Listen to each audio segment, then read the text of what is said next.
All right, so this 15-year-old special needs patient was referred to me for endodontic treatment of tooth number 19 and number 20.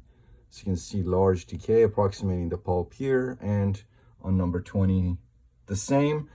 And he had all the signs and symptoms of irreversible pulpitis with acute apical periodontitis. As a matter of fact, he couldn't even, according to his mother, he couldn't even eat or drink anything. He couldn't chew on these teeth, and he was just miserable. So we went ahead and sedated him and did both of these root canals in one appointment for him. And take a look. Let's look at the root canal of these teeth clinically using the Zumax 2380 R2 microscope. Of course, rubber dam goes on first. As you can see, the clamp is on number 19, and then we did sectional and we flossed the rubber dam in the mesial of tooth number 21. I'm removing the decay of tooth number 20 right now. Cleaning out all the decay. This is the boring stuff. You guys know how to do all of this. So let's skip forward. Here I'm using a spoon to remove the remainder of the decay and to make sure that I clean it all out properly before I rebuild the missing walls. Remember, we always rebuild the walls before we start the root canal procedure. All right, the yellow light is on. That means that I'm going to use composite to rebuild the missing walls of tooth number 20, and then I'm going to move to tooth number 19 and do the same for tooth number 19, clean out the decay and rebuild its missing walls. Here, as you can see, I'm using posterior composite, and I'm just going to fashion it, and I'm going to rebuild the missing walls of tooth number 19. Remember, this is just temporary. I'm not doing this in any permanent way. I'm just doing this so I can have intact pulp chamber walls so I can do my root canal. I'm not a general dentist. I refer the patient back to their general dentist, so the general dentist can basically, once I do the root canals, then the patient goes back to their general dentist, and the general dentist will make everything look nice and pretty and crown everything. But for my purposes, this is just fine. This is fine. So I'm not trying to rebuilding these walls. I'm not trying to be a prosthodontist here. I don't have time for that. I just need to get my 4 intact pulp chamber walls so I can get the endo completed, send the patient to their dentist, and the dentist will take care of the rest. All right. So I am now working on tooth number 19, cleaning out its decay.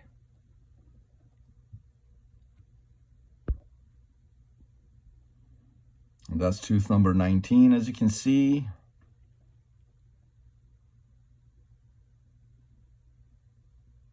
There's still a lot of decay to be removed.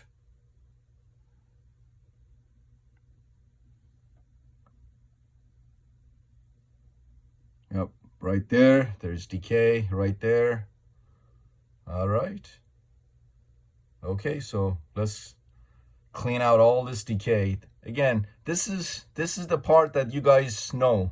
So let's just skip forward. I'm still working on tooth number 19, cleaning out all the decay. This is the shape that we have so far. I'm switching to a slow speed to preserve as much dentin as I can, because high speed diamond burr is very aggressive, so I like to use a slow speed.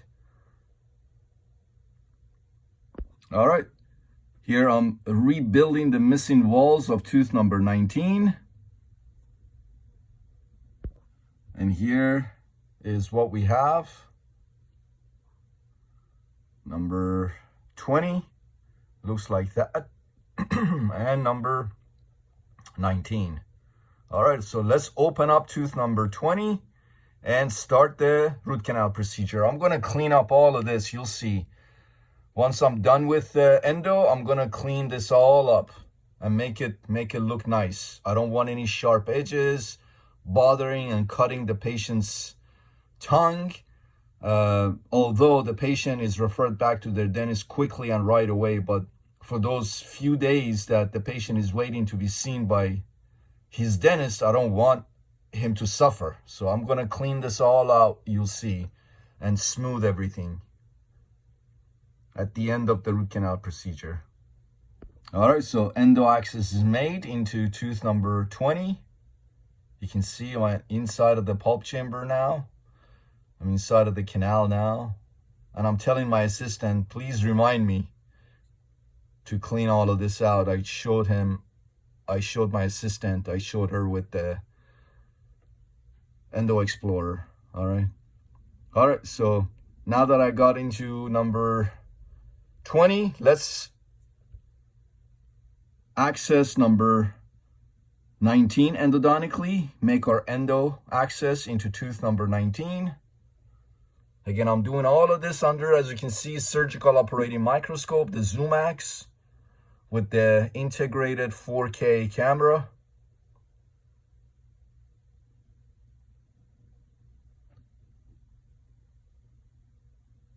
Just making my endo access using a diamond burr.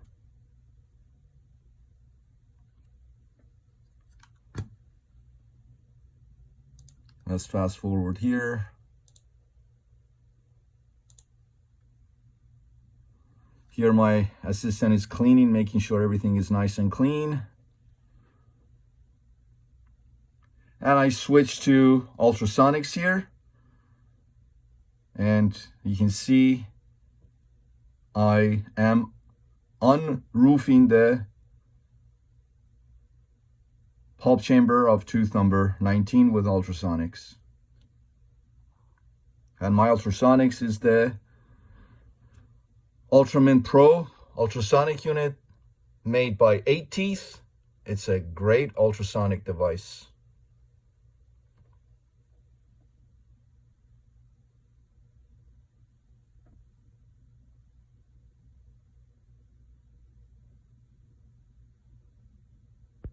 All right, very good. Endo access is made.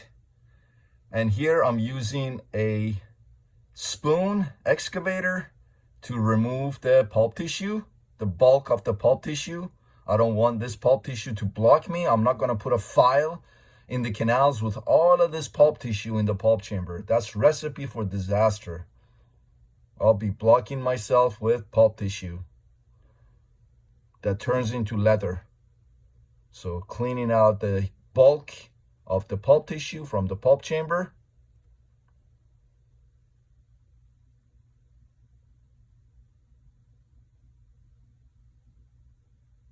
All right, here I go in to tooth number 20 with my number 20 flare file in my reciprocating handpiece, M4 reciprocating handpiece. That's being run at 1000 RPM maximum torque. And I'm removing the pulp tissue of tooth number 20, and now I'm going into tooth number 19 and doing the same brushing motion to remove the pulp tissue, the coronal to mid of pulp tissue of tooth number 20, canals of tooth number 19.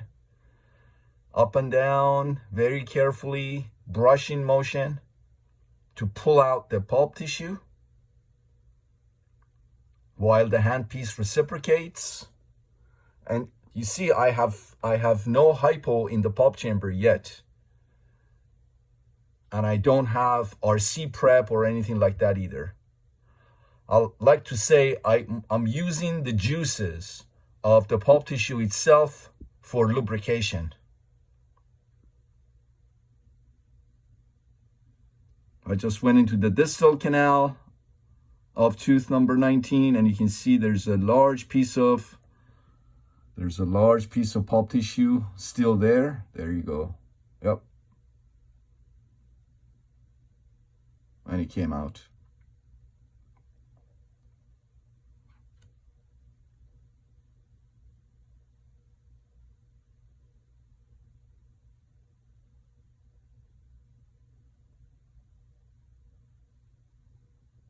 All right, let's go in with number 10 C file in my reciprocating handpiece. Two are estimated working lengths. Estimated working lengths.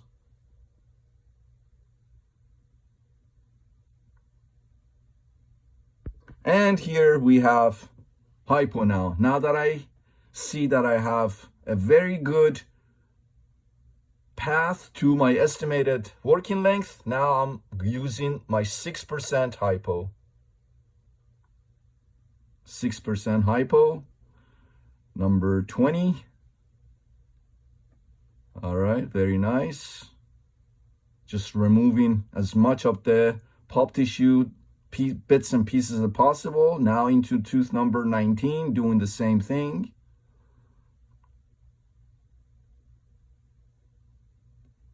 Pay attention to how I use the irrigation needle and syringe. I never allow it to bind to canal walls. I'm using minimal pressure on the plunger.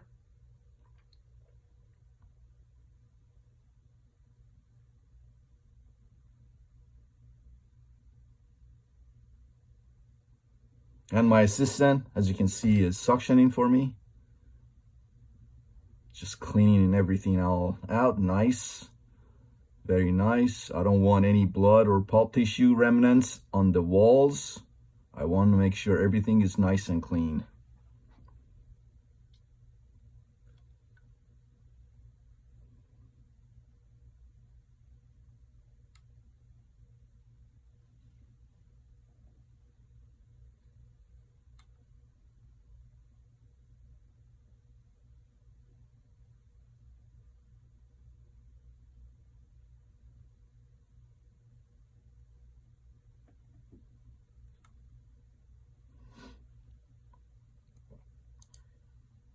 All right, let's get our working lengths.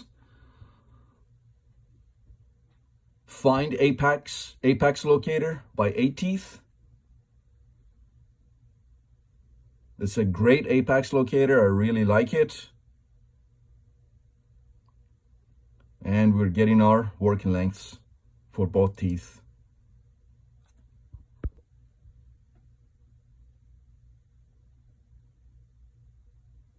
Constantly inspecting these teeth or any tooth that I'm working on, constantly inspecting it under the surgical operating microscope. I want to make sure I'm not missing anything. I've located all the canals. Do I see any cracks? I want to document everything if I see any cracks or anything like that. And again, you can see my endo axis is constantly being improved upon and modified. The endo axis is never done. So don't think that, oh, I made my endo axis and that's it. I'm constantly modifying and improving upon my endo axis. And here you can see, I think I can do better. My endo axis could be better. So for tooth number 20, I told my assistant to give me a diamond burst so I can improve upon my endo axis. So constantly improving upon my endo axis, making things better.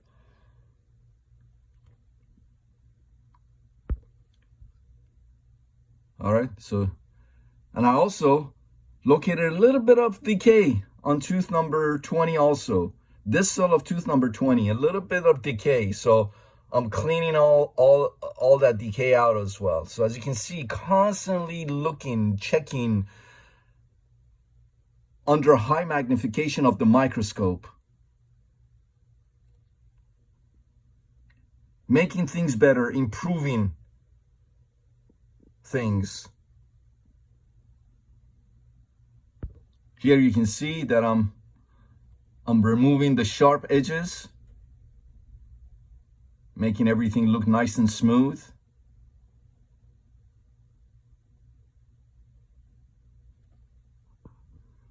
You know, I'm so OCD. If you do endo, you have to be OCD. If you're not OCD, you cannot make a good endodontist. To be a good endodontist, you have to have OCD. Unfortunately, it's a terrible disease, but works out great for our patients. Here, I'm getting the working lengths for tooth number 19 now, using the Find Apex locator made by A-Teeth. All right, switch to the yellow irrigation needle. And again, pay attention to how I'm using the 6% hypo. Up and down, I never allowed the needle to bind to canal walls. As you can see, up and down motion, constantly moving the needle, minimal pressure on the plunger of the syringe.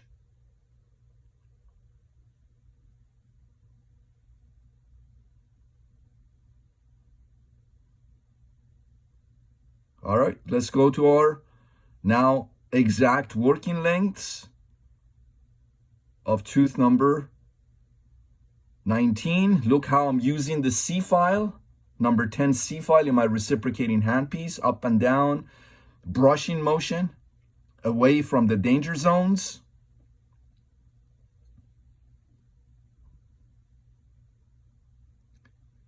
Again, 6% hypo irrigation after each file use, no exception. After each file use, we clean out all the debris before we move on to the next file.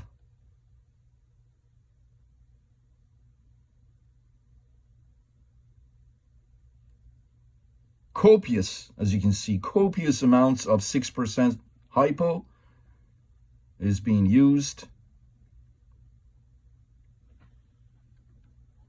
And let's go to number 15 C file, number 20 to the exact working length. As you can see, up and down brushing motion, reciprocating handpiece. Number 19 now, mesiobuccal canal.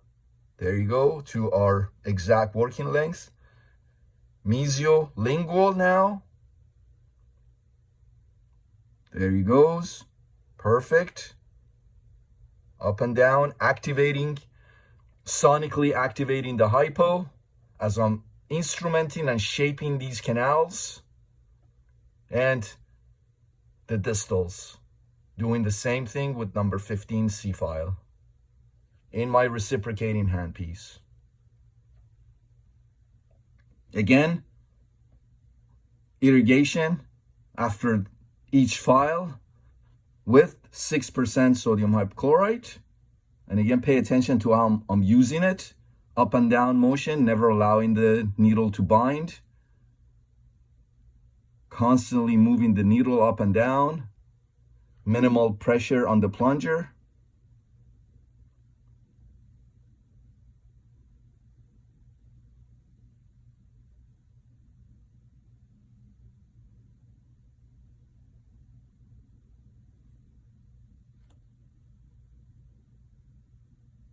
All right, let's go in with the S2.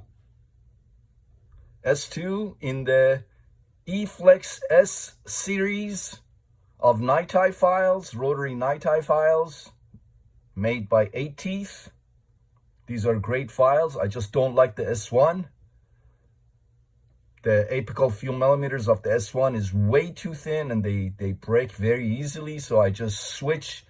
I just skip the S1 and I go to S2, and you know how to use these. These you use them in a brushing motion, brushing away from danger zones. All right, so I created my glide path already with flare file, number 20 flare file, and 2 number 15.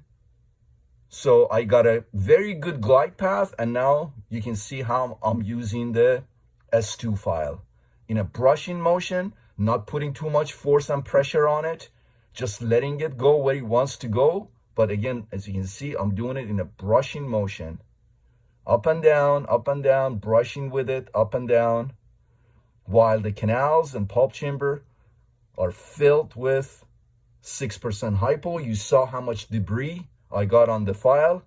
My assistant is waiting for me so she can clean the file with 2x2 soaked with 70% isopropyl alcohol. All right, so I'm going into the distal canals of tooth number 19, and again, irrigation with copious amounts of 6% hypo after we use the S2 file. Here I'm using the microsuction to just inspect everything, remove the hypo from the canals, and inspect everything again just to make sure I'm not missing anything. I've located all the canals, and also with the microsuction, when I suction hypo from one canal, and if I see the other canal is emptying also, then I know the two canals join. So it provides a lot of information for me. I'm looking at the distal of tooth number 19 and the mesials of tooth number 19, just to make sure I'm not missing anything. Tooth number 20, you can see the endo access into the canal there. I see a little something in the distal canal, and I asked my assistant to give me a 10C file to just explore it, make sure that perhaps maybe there's a canal there, but no, there wasn't. It was just a groove. It was just a groove. And again, irrigation with 6% hypo.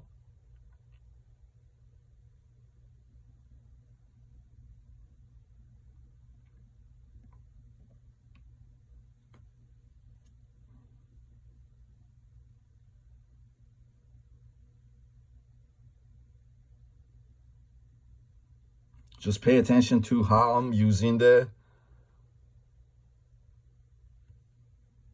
needle and syringe. Again, I asked my assistant to suction and got the microsuction just to inspect things again.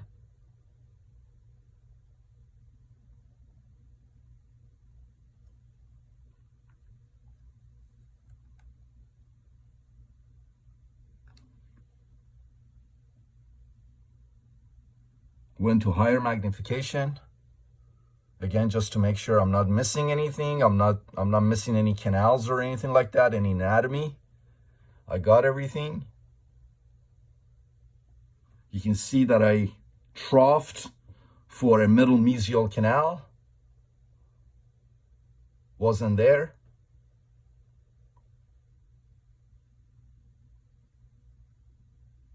And you can see there are two distal canals that join apically.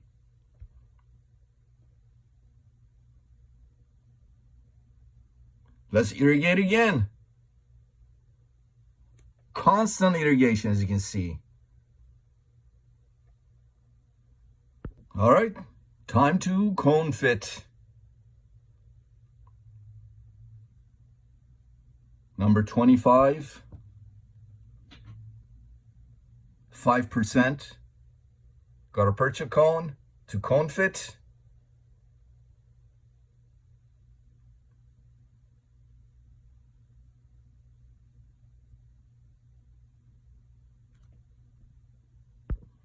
Now I'm using a number 20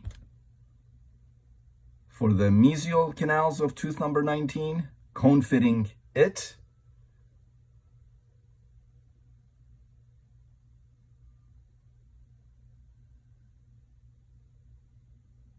distal lingual canal, and you see I'm moving the gutta-percha cone up and down as another means of activation of the 6% hypo.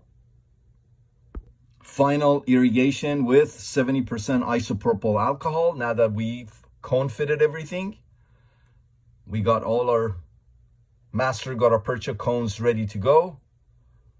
Final irrigation is with 70% isopropyl alcohol, and then using the microsuction to remove the 70% isopropyl alcohol from the canals. You can see I'm getting a little bit of bleeding from the, I believe, mesiolingual canal of tooth number 19.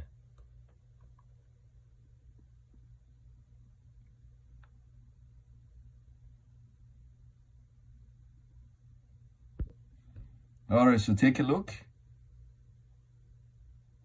You see that I've troughed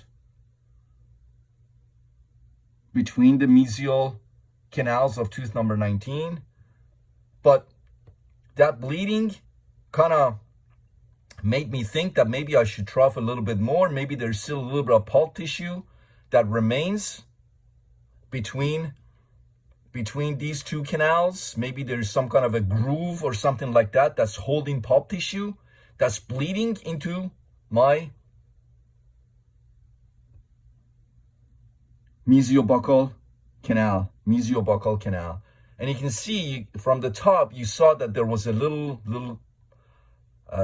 lip, little groove. Now I'm using my ultrasonic and 2% hypo to ultrasonically trough a little bit more and activate ultrasonically the 2% sodium hypochlorite at the same time to remove any pulp tissue remnants that are responsible for the bleeding that I noticed in the mesiobuccal canal of tooth number 19. So that's 2% hypo that's being freshly sprayed into the tooth and ultrasonically activated at the same time using my Ultramin Pro ultrasonic unit made by 8 Teeth.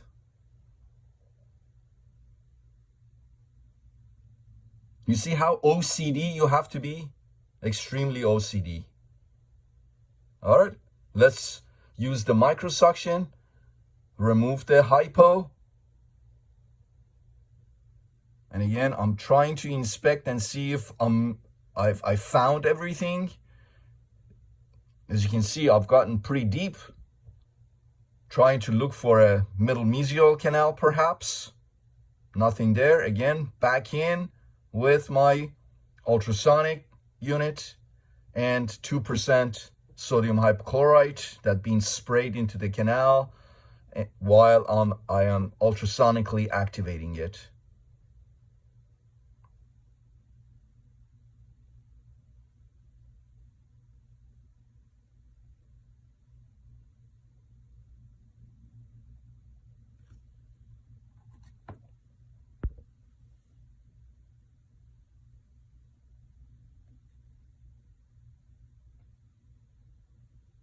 And microsuction again to inspect everything one more time, just to make sure I'm not missing anything. I got all the anatomy. That's a groove. You can see there's a groove there off of the MB1 canal. You can see that right there. There's a little groove there.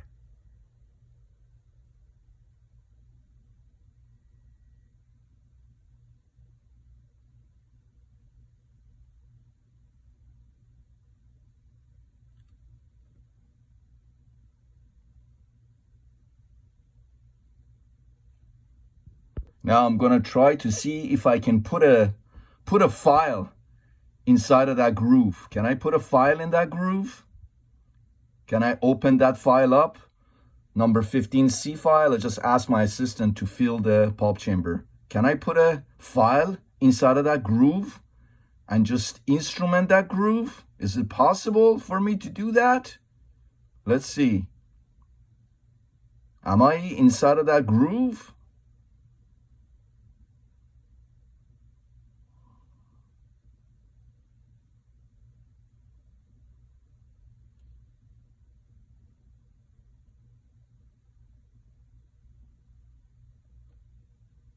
Yes, I was. Take a look. I opened it up. So the source of the bleeding was pulp tissue pulp tissue remnants within that groove. So you see what I'm talking about here? Being OCD, paying attention to the details of things,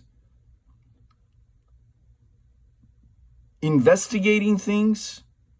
You know, sometimes I get questions asked of me saying that, hey, I'm working on a tooth and the canal doesn't stop bleeding.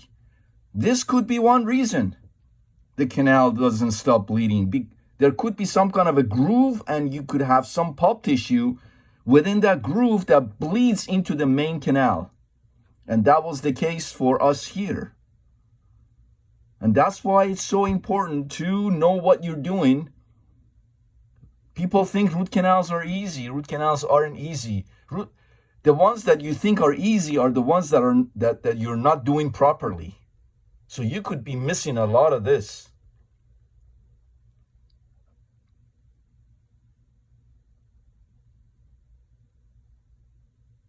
I'm going back in with ultrasonics again and 2% hypo to just clean things up one more time.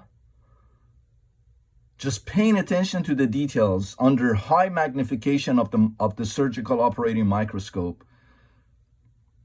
Truly, root canals are not easy. Again, the people who say root canals are easy, they have no idea what they're missing. The things that they're missing, the anatomy that they're missing, the canals that they're missing, the complexities like this that they're missing. They really have no idea.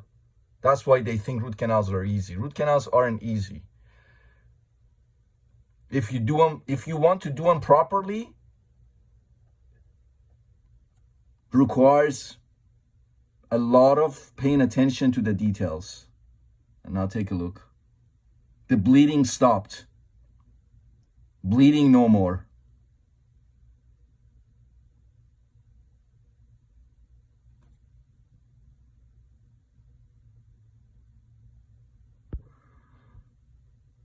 Final inspection, just to make sure again that I'm not missing any anatomy. I got everything, and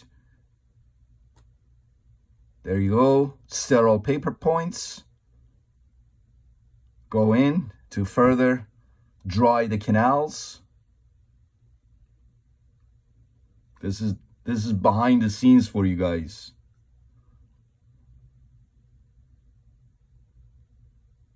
Sterile paper points go in. I spend so much time making these videos for you guys. I have to record the video and then voice over, because the microscope doesn't have a microphone on it. I hope you guys appreciate all of this. Spend so much time making these videos and then posting them on YouTube for you guys for free. For free.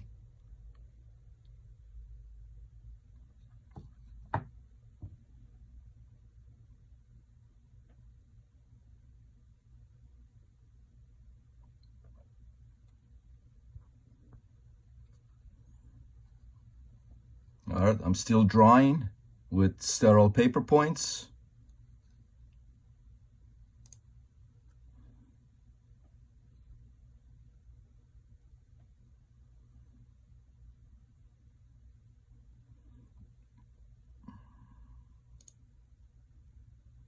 All right.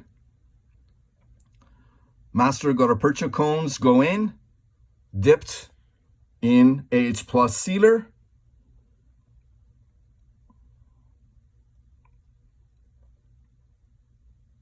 I'm doing tooth number 19 first.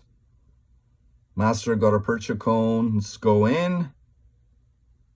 There you go. To the working lengths. All right. System B, heating unit. My assistant is suctioning the smoke. My other assistant removing the extra gutta percha.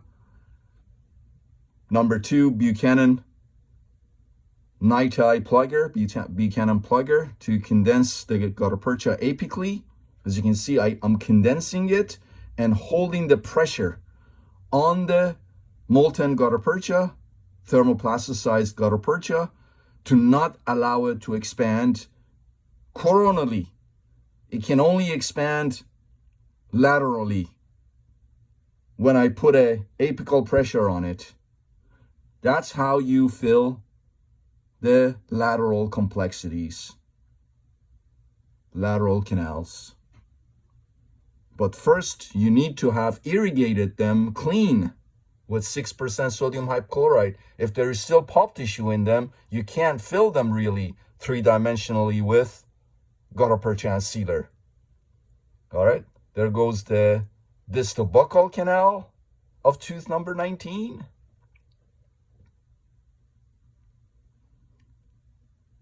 And I'm gonna put in the gutta percha, master gutta percha cone in the distal lingual canal of tooth number 19. All right, perfect.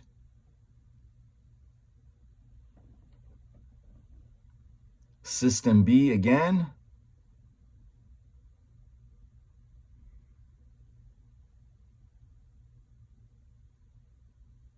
Perfect. My other assistant removes the extra gutta percha. I'm heating the gutta percha still, just making sure that it's thermoplasticized so I can condense it apically.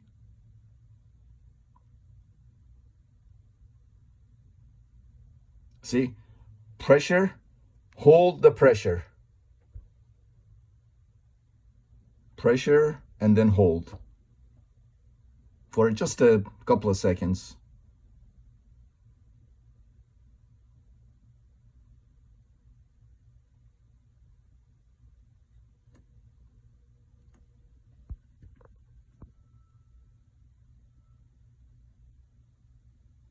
Same for tooth number 20 now.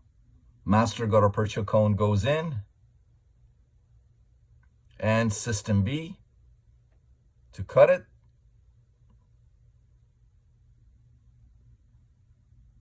Very good. And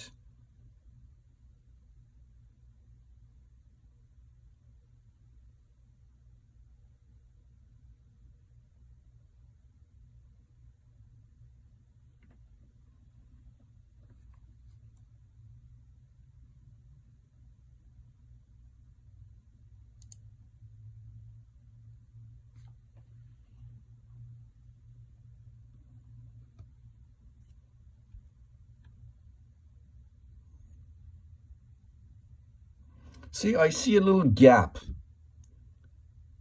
When I inserted the gutta percha in number 20 and I removed the coronal part of the gutta percha with system B, I didn't condense. I saw a little gap on the buccal side, on the lingual side of the canal, and I asked my assistant to give me another gutta percha cone so I can place it within that gap. This number 20, tooth number 20, had a really wide canal, buccal lingually. That's why. So that's what I did. I'm kind of doing a hybrid technique. Warm vertical obturation, lateral condensation, kind of, where I used an accessory cone. In that sense, I used an accessory cone. Still a warm vertical obturation technique. But I just put an accessory cone where I felt that it needed a little bit more gutta percha, because of the fact that the tooth number 20, the canal had was pretty wide buccal lingually. And again, condensing everything, and now I'm using my obtura gun to backfill the rest of the canals, the coronal part of the canals. Tooth number 19 now, doing the same thing, just backfilling.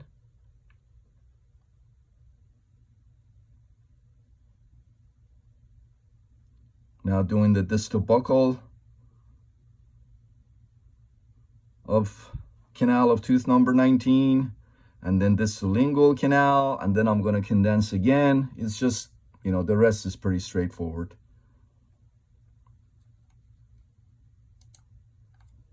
All right, again, apical pressure to condense the thermoplasticized gutta percha into the canal. Doing the same thing for tooth number 19. And then I'm going to remove the excess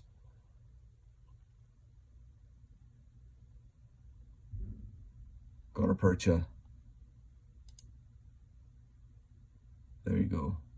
Extra gutta percha. I'm going to just flake it off. And here I'm using my System B to just clean everything up. And condense again. Make sure everything is condensed properly. Remove extra gutta percha that's stuck to canal walls. There you go.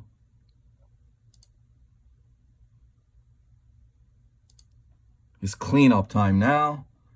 All right, 70% isopropyl alcohol, cotton pellet soaked with 70% isopropyl alcohol to clean the pulp chamber of both teeth.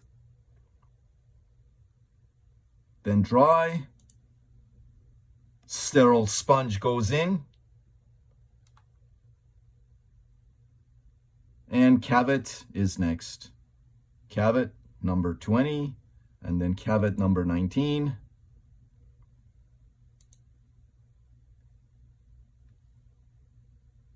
I'm going to use a little bit of the flowable composite to build up the buccal wall of tooth number 20 a little bit more, just to make sure that it maintains the cavet until this patient goes back to his dentist for the permanent restoration in a couple of days.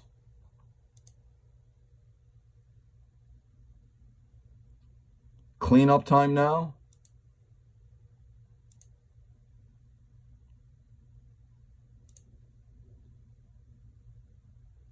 Just make sure I clean everything properly. I want to make sure my patient is comfortable. Again, this is all temporary until the patient is seen by his dentist in a couple of days. All right, perfect. Rubber dam is out of the mouth. Again, I'm inspecting everything, making sure everything is okay.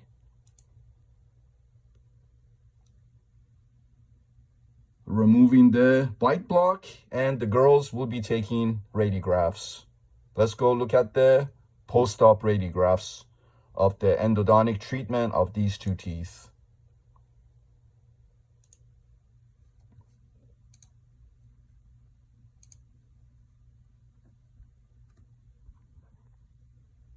And here's tooth number 19. As you can see, everything went beautifully. And here's tooth number 20.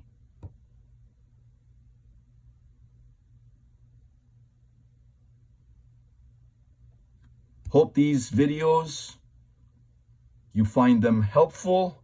As you can see, I spend a lot of time making them, editing them,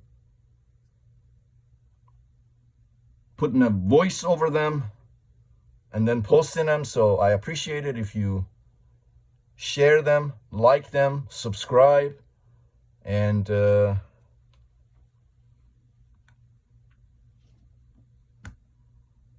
see you soon.